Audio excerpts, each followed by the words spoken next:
Hi, I'm John Pagano with Forest River Class C Motorhomes, and today we're going to show you how to use the Flex Power 4000 generator that comes standard on your Forest River Class C motorhome. Most generators are stored right here on the driver's side, closest to the driver door. Some are a little bit further back, so this is floor plan dependent.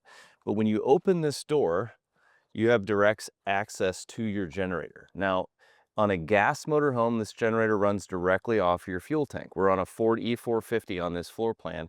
So you get up to about 15% left where this generator will shut off because it's running off the same fuel tank as the engine.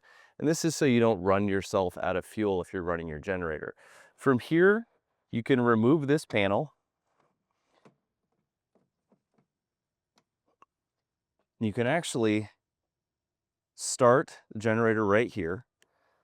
You can reset it if you ever get into a point where your batteries are too low. You may have to come out here and actually reset the generator to be able to get it to start. And of course, when we go inside the motorhome, we're going to show you how to prime and start the generator from the inside as well. On the inside of the motorhome, you're going to want to locate your Forest River Convenience Center. Again, this is floor plan specific. In this particular floor plan, it's right above the entry door, and some floor plans, it's closer to the back of the motorhome. You want to identify the generator start. So you've got your screen here that's going to show you your hours of usage. You want to prime the generator by holding down the stop/prime button. Once you do that, a red light will come on over here, and then you can hit your start button, hold it, it'll crank and start for you.